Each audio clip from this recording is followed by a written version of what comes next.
If you, And I think you all have to accept that. And I'm going to start. Julia Dooley is the past president of PEI, and she's going to be running the technology for us in the background. And I'm going to start up my screen. Louise, who's also a past president. Yeah. So welcome to Tech Tasters, which is being presented by Polar Educators International, or better known as PEI. This is a series of many workshops that presented educator to educator and sharing interactive technologies. None of us claim to be experts, so we're just mainly sharing what we have learned by using these, and hopefully that you'll hear one or two nuggets that you can take away and use. There's going to be two more sessions following this one on August 21st and one on August 28th. And there was one before it on, I believe it was the 13th. You can access any of these at polareducator.org, which is the website down in the right-hand corner of this tab. Just note that there's no S on educators. That won't get you anywhere. So my name is Louise Huffman. I'm the Director of Education and Outreach for the U.S. Ice Drilling Program. I taught for 34 years though, so I come from classroom background in elementary and middle schools. I also went to Antarctica as a teacher, experiencing Antarctica, spent 3 months on the stream team in the dry valleys in the 2002-2003 field season. Another activity that I was involved in that focused on polar science is that I was the chair of the formal education subcommittee of the International Polar Years International Program Office. After I retired from teaching, I became the coordinator of education outreach for ANDRIL, Antarctic Geological Drilling, and went to Antarctica and coordinated 9 teachers from 4 countries and their experience in the ANDRIL Arise program for educators. Many of those are founding members of PEI, including Julia, who's on this call with us. I served as president, as Julia said. I've also been a council member and an ex-com member of PEI. So it's a great organization. If you haven't joined yet, please do. I'm really excited to be here today and share a new educational resource that we've created through the ice drilling program. I want to point out that Bill Grosser is my co-facilitator and also plays a huge part in developing the virtual field labs. He couldn't be here today because he's on his way to Colorado for his daughter's wedding. So our agenda today is we're going to do a little warm up with Padlet. If you've ever used that, it's kind of a fun way to coordinate students, and we'll talk a little bit about that.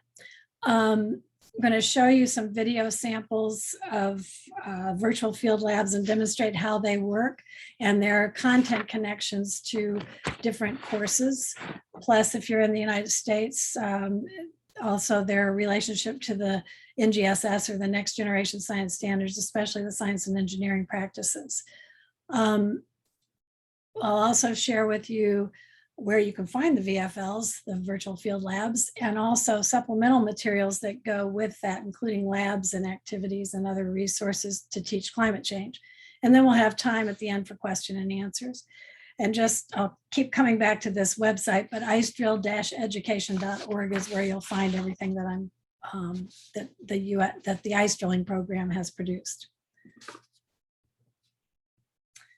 So let's start with Padlet. we're going to do a little warm up activity. Julia is going to put this link in the box, and what you're going to do is click on Padlet in the chat box. And then when you get to the page, and let me show you what the page will look like. Page will be a map like this. When you get to this map, you'll see a plus sign in the upper right-hand corner. You're gonna click on that. And let me just demonstrate for a second. I'm gonna type in where I live, which is Rotunda, West Florida. and I'm going to publish that, and it's going to put a little flag on where I'm from. I'm going to put a second one just to give you a little background that I actually work at Dartmouth in Hanover, New Hampshire. So I commute, not really, once in a while, but mostly I am working remotely from New Hampshire. Those two are mine. I think I see Agata over here. I hope I'm pronouncing your name right. Or is that? Well, I see Pia, you're on here. So if everybody could put your flags on, we'll see where everybody's located. If you're having any trouble, type it into the chat box or just unmute yourself and tell us what's going on. There we go. I see Katie.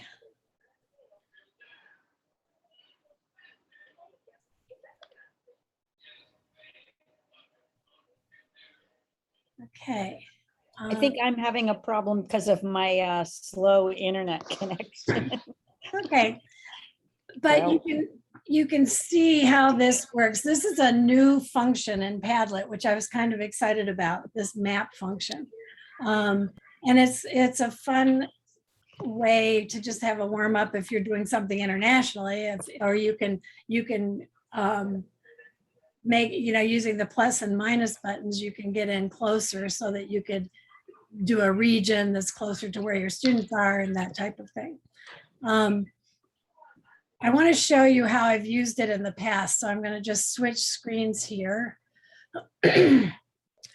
One of my big outputs that I do for the US ice drilling program is to have a school of ice with faculty at minority serving institutions around the country. And last summer, when we had to go to a virtual one, we were trying to figure out a good way to collect work and share work and to build community. And what I did was I just opened a Padlet page, and at the top, you can see picture your life core, Venn diagrams, icebergs. These are actually categories of activities, self pictures and videos, reflections, all of these things up here. We had a little photo contest. So as they were working, they could put pictures of them doing the hands-on labs with their dog or their child, things like this. So it was fun to see, get to know people that way. And it was also a way that we could have accountability, see if there were problems with what people were, conclusions they were coming to, and be able to see their work and see that they were doing the work. So Padlet's kind of a neat little thing. And if you want to use it, you just go to padlet.com and set up a free account. So these are some of the things from Virtual School of Ice that we learned that worked well with Padlet. Interacting with the group and collecting their work there, building a learning community was really a nice way to do it by having them put pictures and videos. And we had them put questions up there, but also asked them to engage with each other and answer the questions. We didn't have to answer them all, they could answer some. And then collecting evidence of completed work and accountability. And it was also a place that they could get questions answered if they didn't understand something. So today, my major focus is going to be on virtual field labs. These are 3-part video series exploring, the students explore a climate question with a leading climate scientist.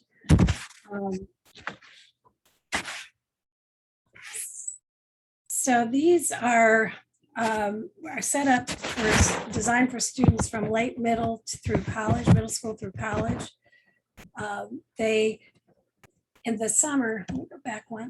In the summer of 2020, we had to transform this highly active hands-on School of Ice to a virtual platform.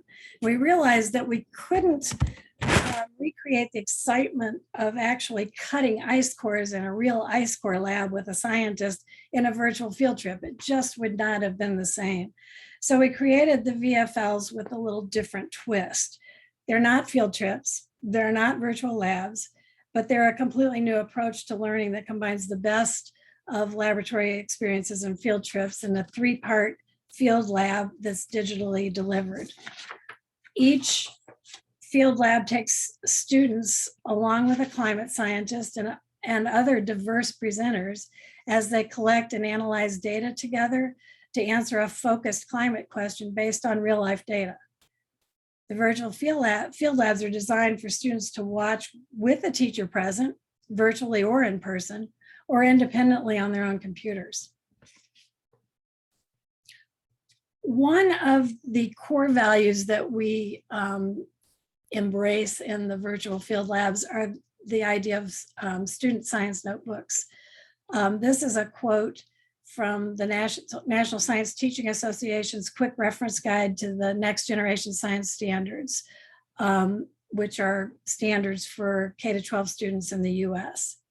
Students should write accounts of their work using journals to record observations, thoughts, ideas, and models. They should be encouraged to create diagrams and to represent data and observations with plots and tables, as well as written text in these journals. So you're going to see these modeled throughout the VFLs.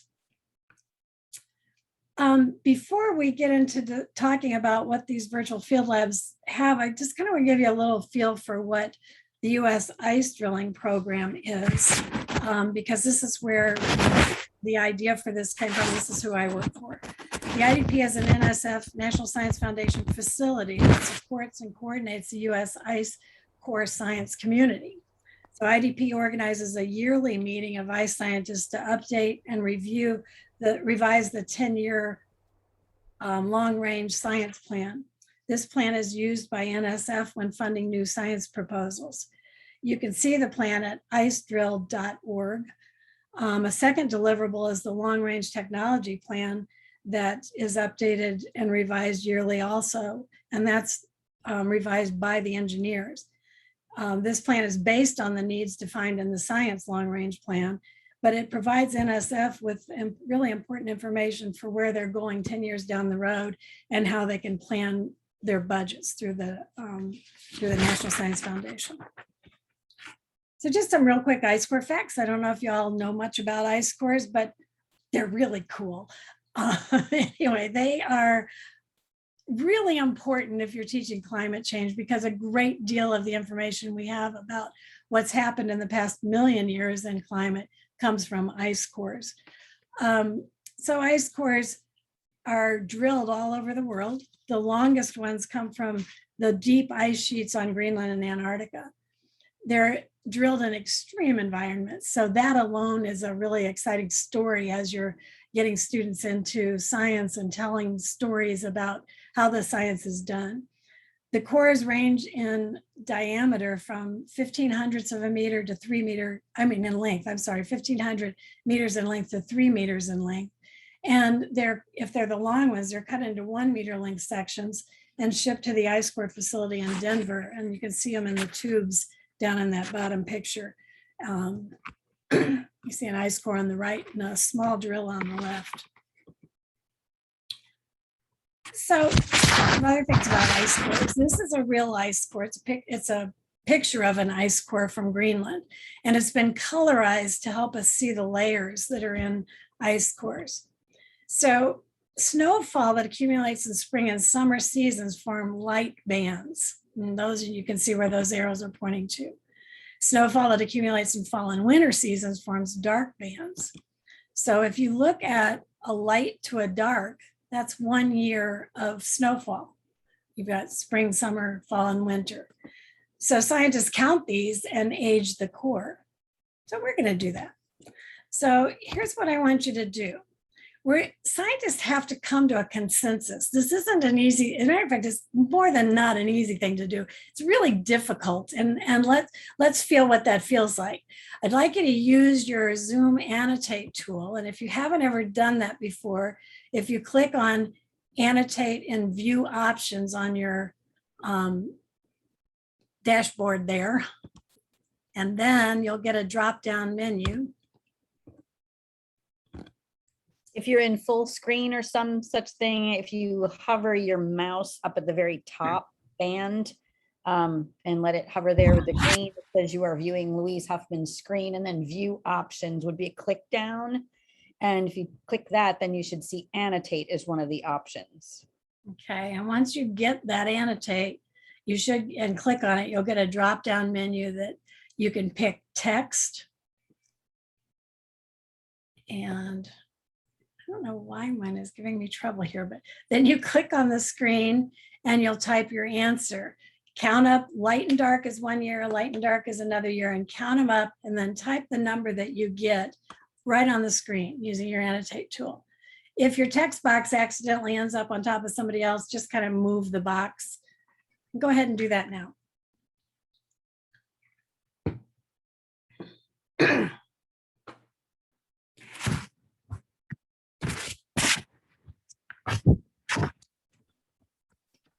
Sorry, I'm counting.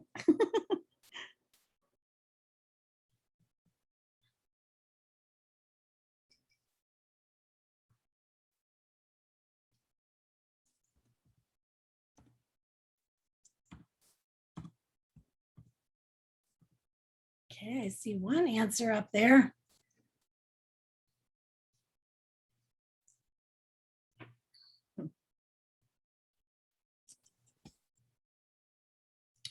And Julia, I can't see the chat box right now, so maybe you could see if anybody's having trouble, or just open your mic. We're such a small group. We can just talk to each other and it's okay. Let us know if you're having any trouble. Yeah, repeat how you annotate, please. Okay, you should have a view options that you can click on, and it'll be on Yes. your Zoom bar. Yes. Yep. Okay, and then when you click on that, you should see annotate. You No, see, you don't. I have fit to Sometimes window, original size, Louise Huffman's mute, and request remote control, Okay, but I you don't want- have annotate. why don't you just count them up and tell us the number and we'll put it You can on. put it in the Okay. chat Put it in box. the chat That's fine. box. Right. If anybody else has trouble with the tool, just type it in the chat box and Julia can put it on there.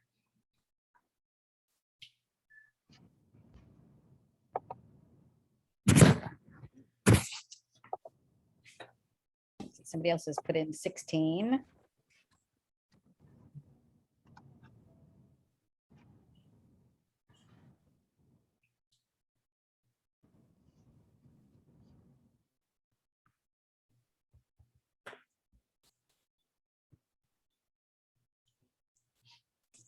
Okay, Another 16. there we go. So we'll see if we can get maybe one more up there.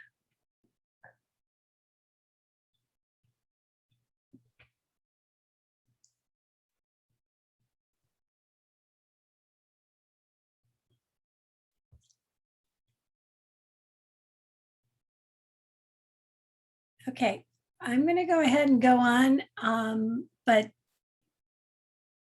I don't want to cut anybody off if you're counting. If you're still counting and want this up for a couple of seconds, let me know.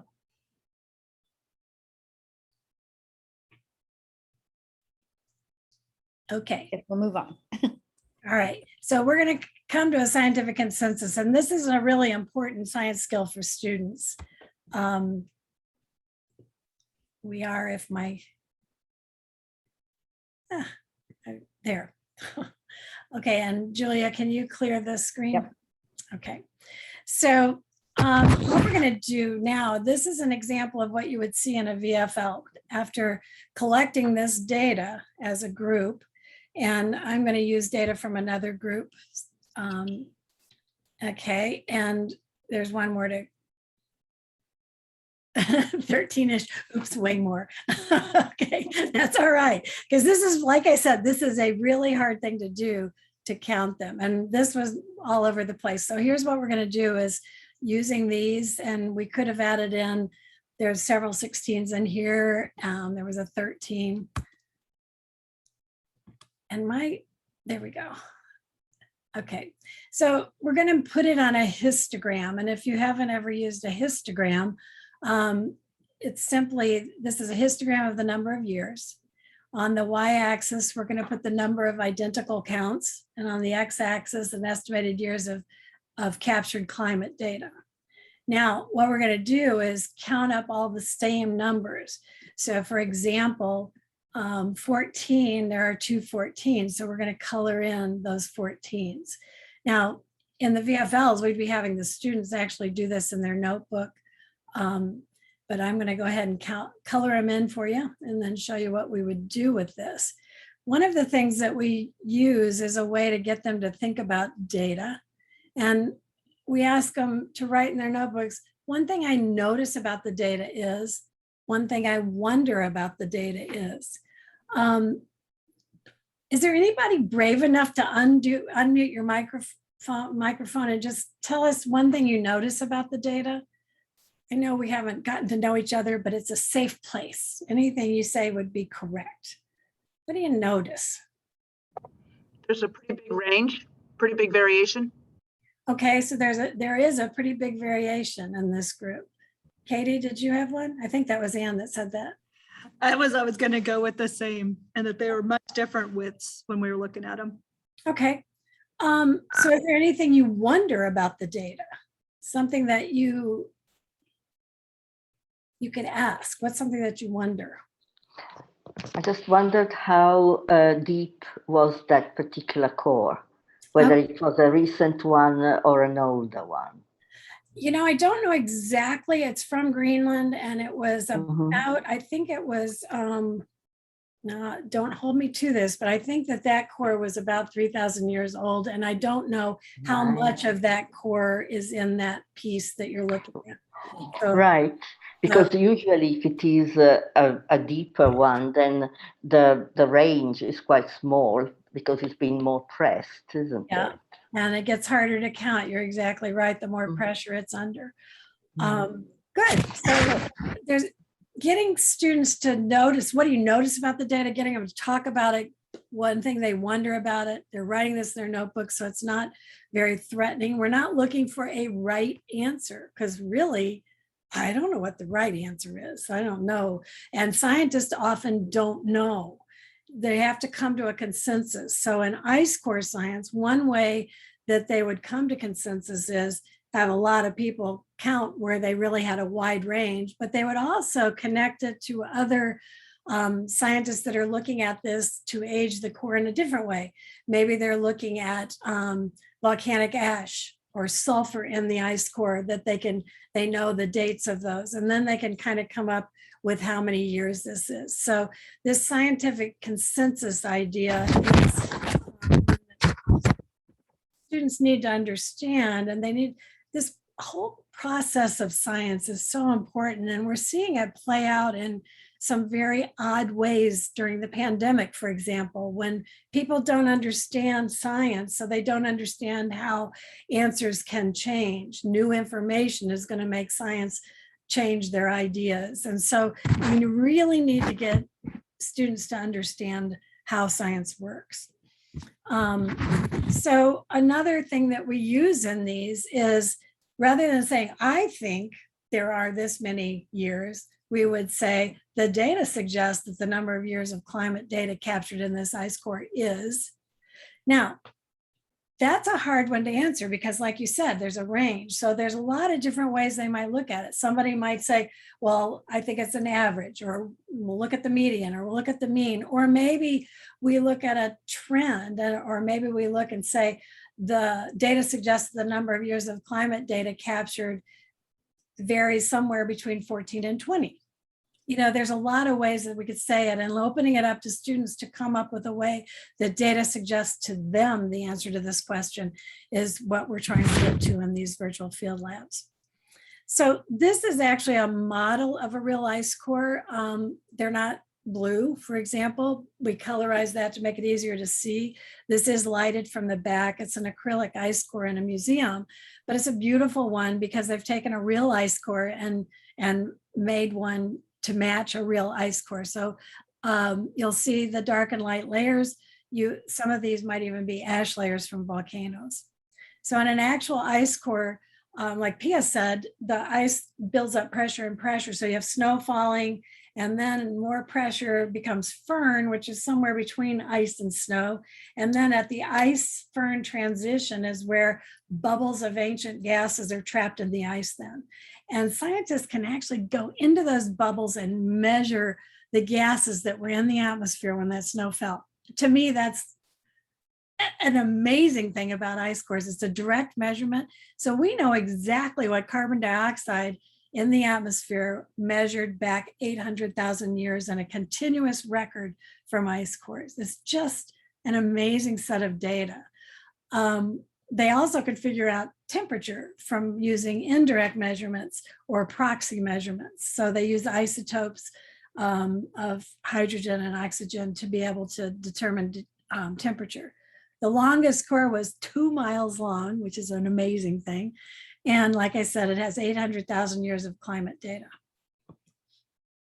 So what I'd like to do now is show you just a couple of really short clips. One of the things I want you to realize that all of the data we use is from real science data. And this is a little short clip that was taken at the National Science Foundation Ice Core facility in Denver. It's where all the ice cores are brought back from Greenland and Antarctica and stored here. And it just kind of gives you an idea. These are, some of these people are people, Jeff on the side here, Jeff Hargraves on the right side is the curator of the ice core facility, but he's also a scientist. The others are young scientists that are being interviewed. So I'd like you to. We look at ultratrace chemicals that infers what the dust was, the chemistry of the dust, and how that changes over time, both the amount and the chemistry of it. And from that you can get ideas about wind patterns going back through time. When we're looking at the multi-track, so we're looking at the stratigraphy of the core, there we're trying to identify any kind of horizontal irregularities so we can understand if we're seeing each individual year of snow being deposited all the way back for a continuous climate record, or if there may be small little gaps. While we see irregular layers, none are substantial, but we want to understand that process so that we can learn about where to drill cores in the future. And then we melt it over as a melt head that's even smaller diameter.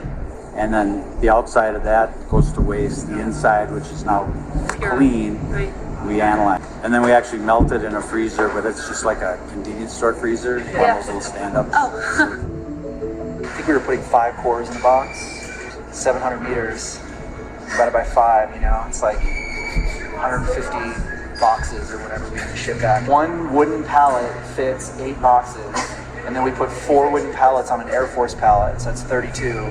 So we can send 32 boxes on an Air Force pallet, and then one plane can take 2 or 3 Air Force pallets. What's even scary to think about is not how much it weighs, but how much it's worth. That's why we're so careful about every one of those boxes. We put a temperature logger in. We have somebody actually sit on the plane and ride with it back to the station to make sure they keep the plane cold. So there was a lot there that, you know, they talked about a lot of different kinds of science that are done. One of them was dust in the ice, which is always really interesting to me because they can tell about wind patterns at the time that snow fell.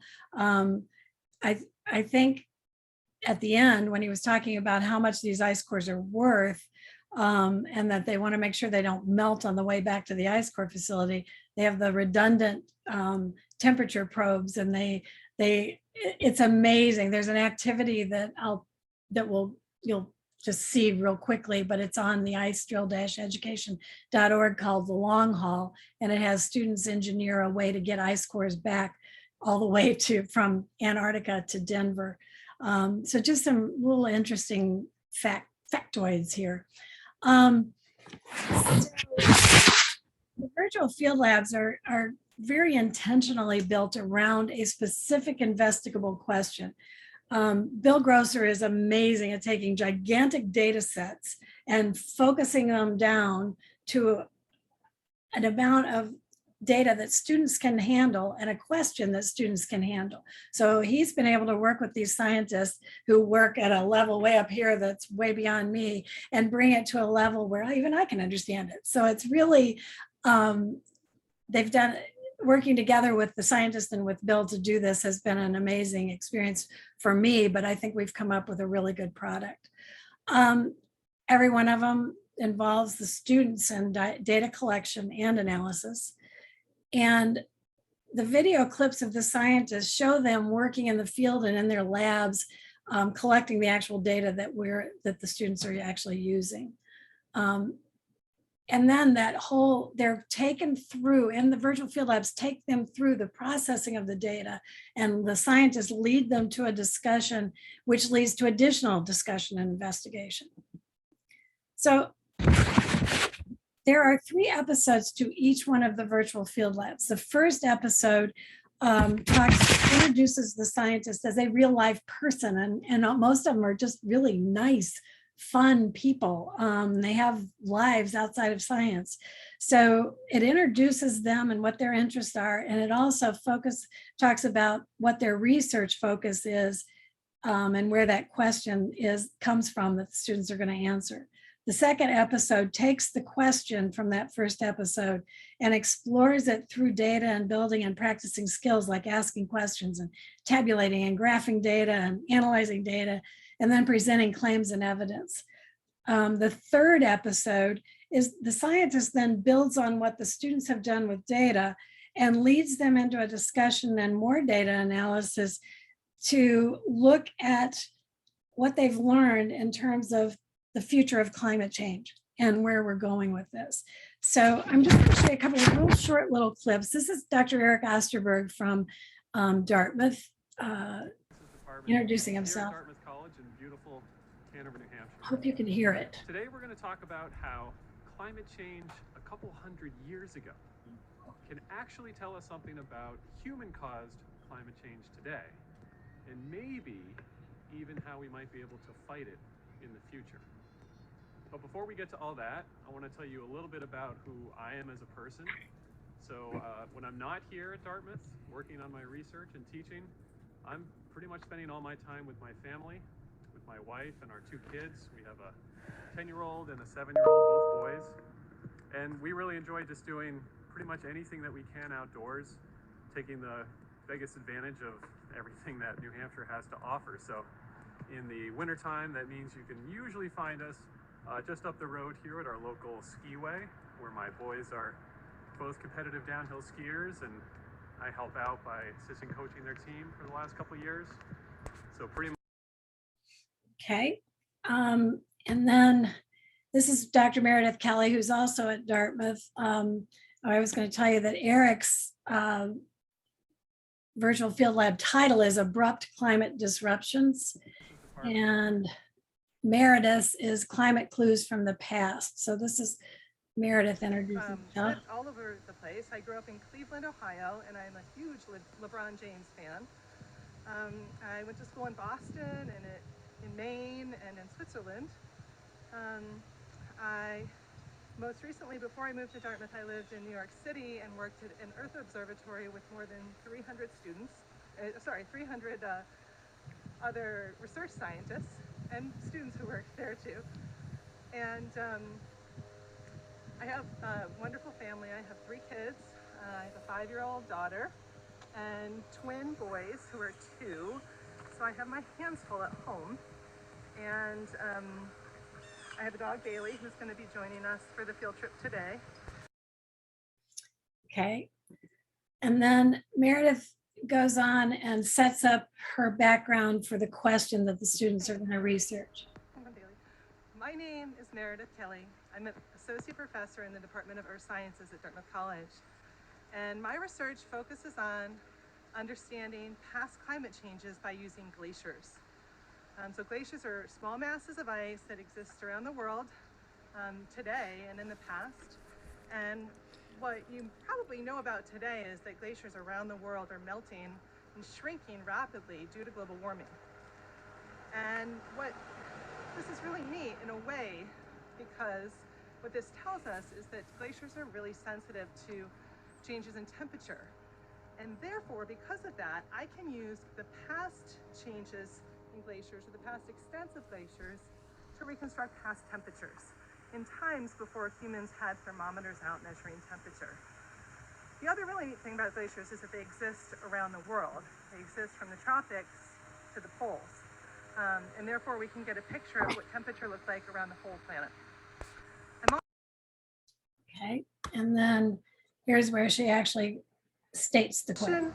That we're going to ask today is, what do observations and measurements of the landscape around us tell us about past environments?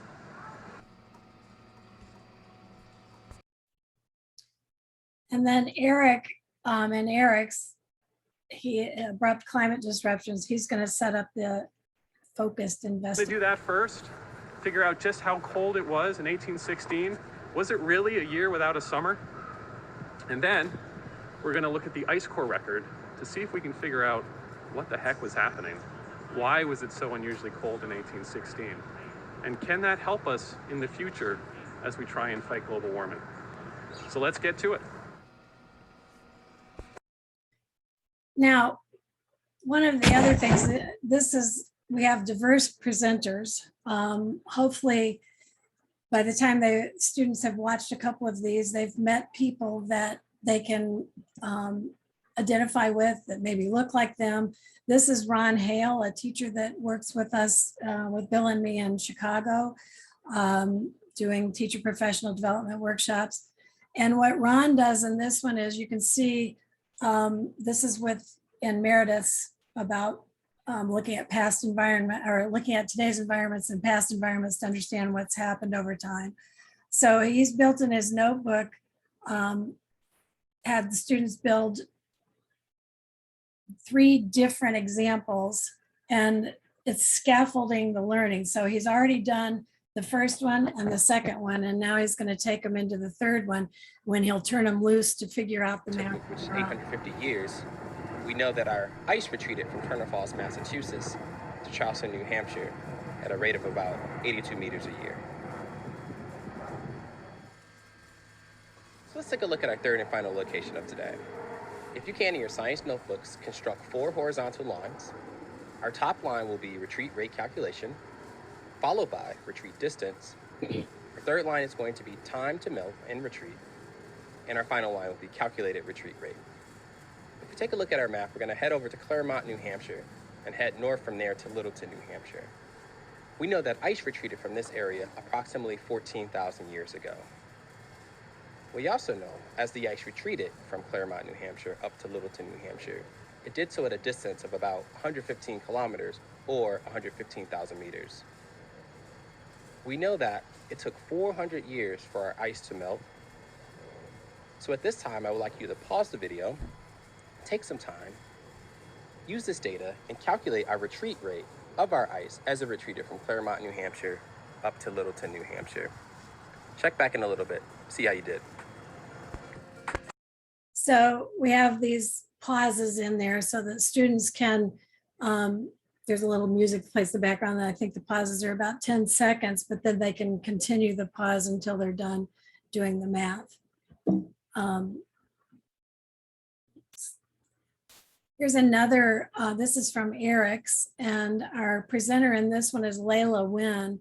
Layla was one of Bill's high school students who was just a really gifted student science presenter, and she's now in college, and she did this for us. She's already set up, Erik talks about how many gigatons of ice in Greenland are melting into the ocean each year. But a gigaton of ice, to me anyway, is like, well, how much is that?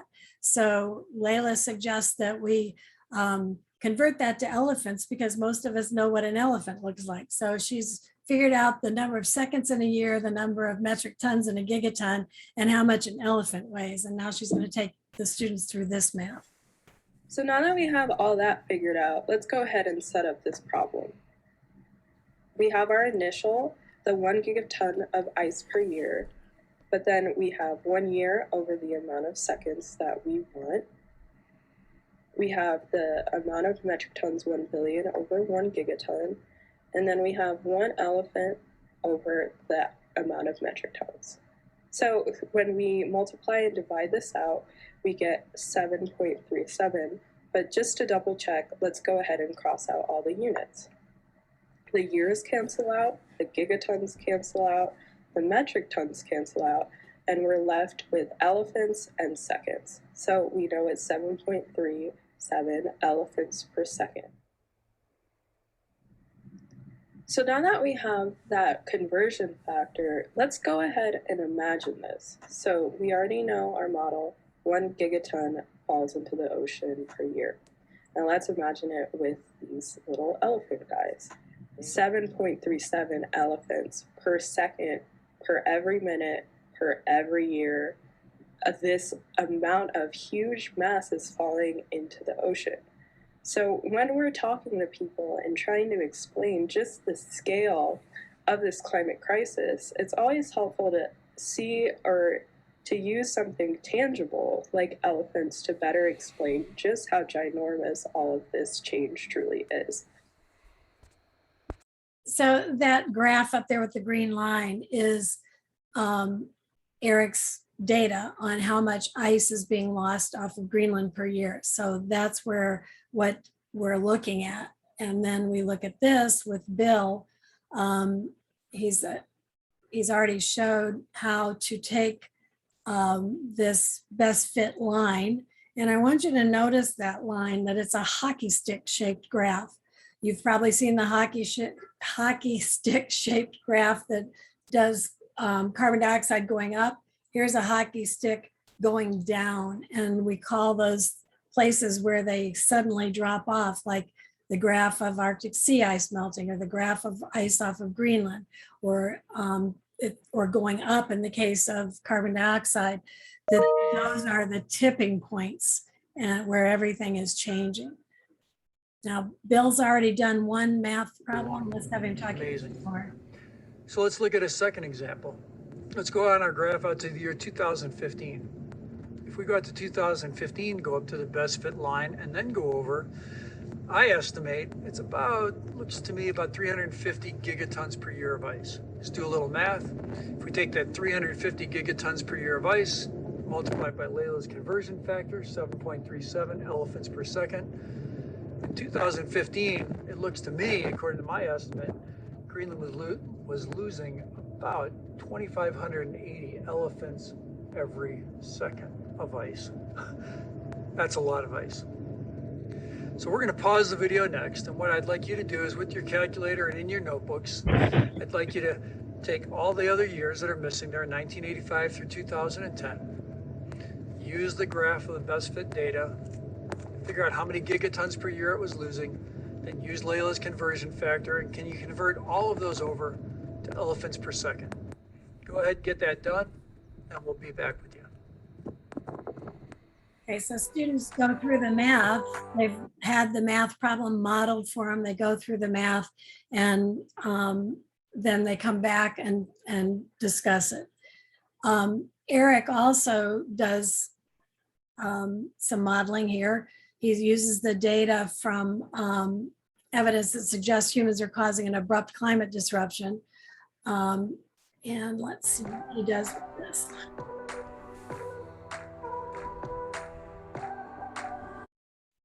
Whoops, sorry. We've scraped off the outside that might be contaminated.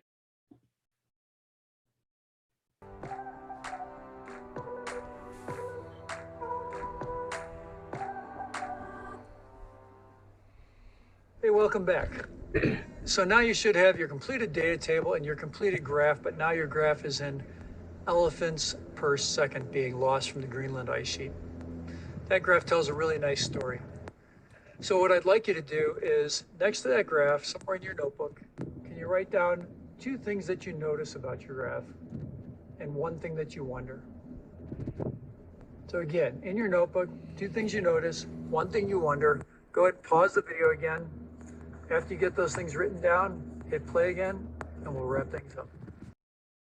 Okay, and of course, as we're looking at these, we're looking at some connections to other subjects. This is Erik in his lab, and I think you'll hear him talking about some chemistry. He talks about scraping stuff on the outside of the ice off to get any possible contamination like biology off of it, and going. We've scraped off the outside that might be contaminated. We put those samples into the clean jars, and those clean jars have now been sitting under clean air and allowing the ice samples to melt. So now in each one of those jars is water that represents that section of ice core that we sampled in the freezer. So now we just have to put those in the vials that we can actually load in the instrument, and then measure the chemistry and see what's going on, see if we can see any evidence of a climate disruption.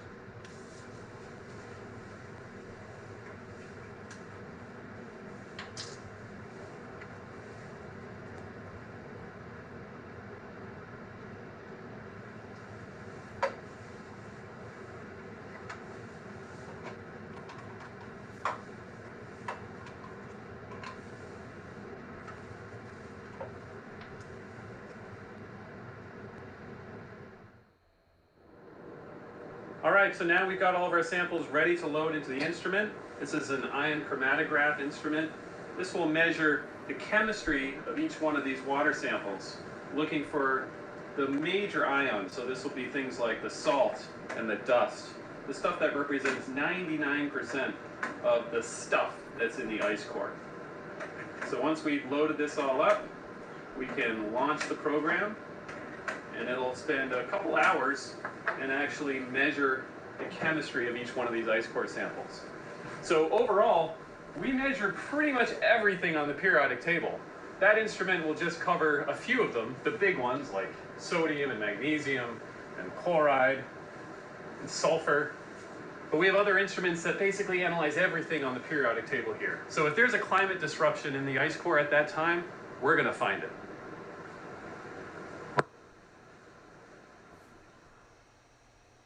All right, here we have the actual data. We've got it back from the instrument.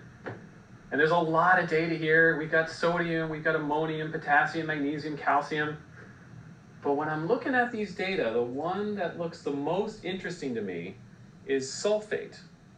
And so why don't we start there? We're going to plot up the sulfate data and see what we can see, and then think about what kind of climate disruption that might represent.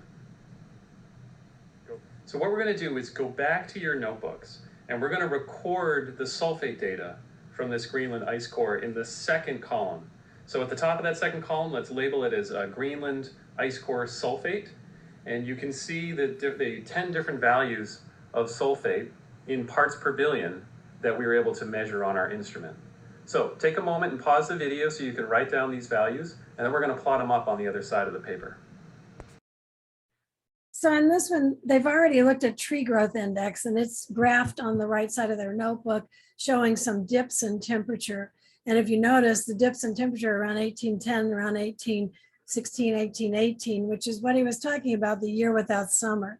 Now what they're going to do is plot sulfur data for Greenland ice cores and for Antarctic ice cores. And they're going to look for could a huge eruption be matched up to these lower temperatures. And it's just kind of a nice story that they're able to build in this data. This one is just one more. We'll do We're going to need a different map. kind of a map. So we need what's called a topographic map. So here's a topographic map of the Dartmouth area. Now you need to know a little bit about topographic maps to be able to measure the change in elevation. There's our hill, and there's the path where Meredith was walking down. So we want to look and see how much did the elevation change from down by the river all the way up to the top of the hill. So to do that, we're going to need to know something called index contours. That green line is tracing the 400-foot index contour. That means it's 400 feet above sea level. The next dark brown line is 500 feet above sea level. So you have a little work to do. You have to count the lines. You have to figure out how much each line is worth in elevation. If one is 400, the next one's 500. Figure out how much each little line is worth. And then you have to pick 2 points. So I'm going to ask you to start down by the river and pretend you were hiking up that hill to the top, to the trail where Meredith was walking. And can you actually calculate how many feet of elevation you would climb going down that path?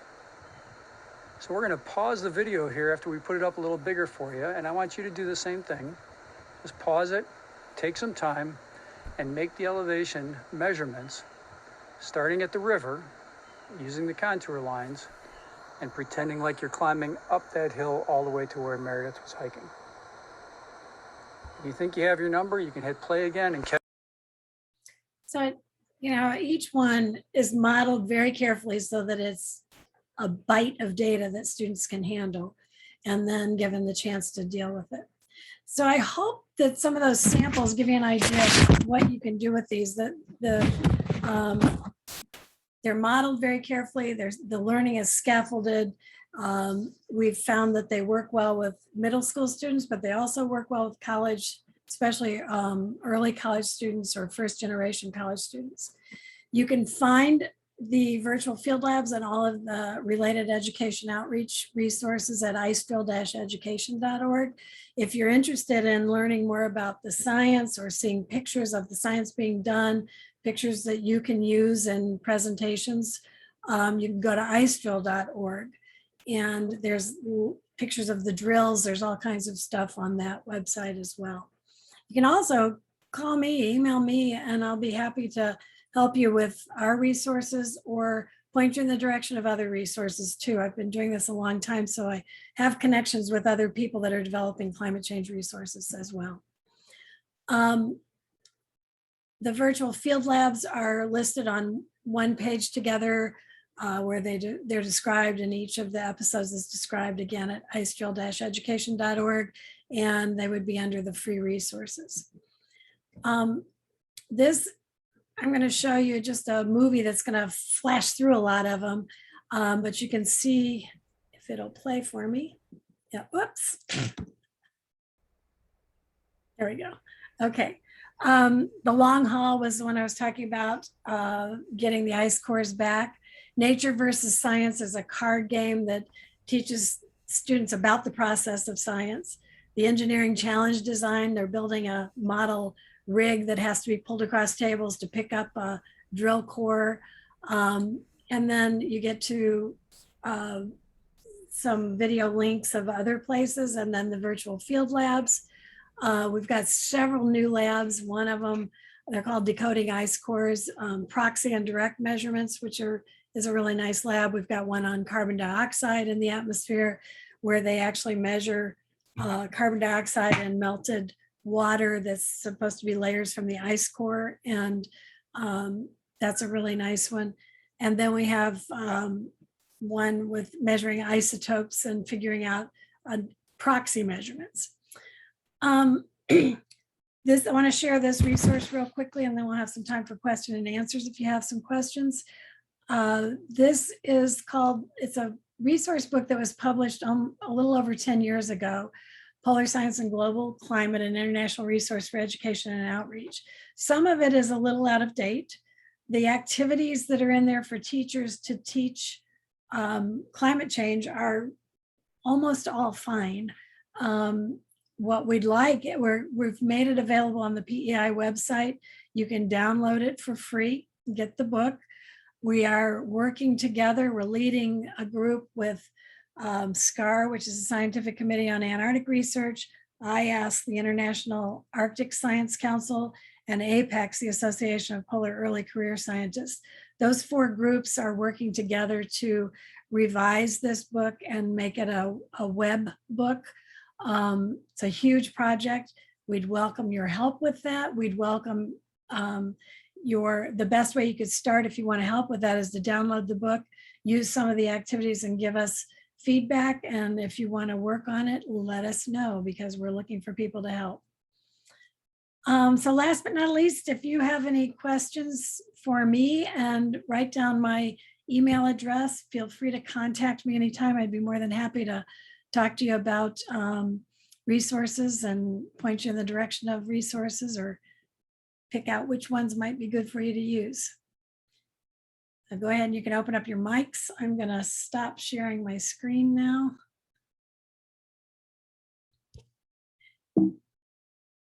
And anybody have any questions or any comments?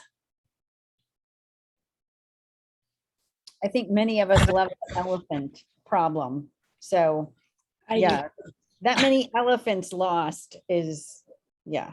It's mind-boggling, isn't it? A lot. But that kind of story, I think, is really good for communicating climate change and what's really happening in a way that people can understand it. I didn't understand a gigaton of ice. I had no idea. It's amazing. I know, it becomes just a number. And I think that's an important point for educators to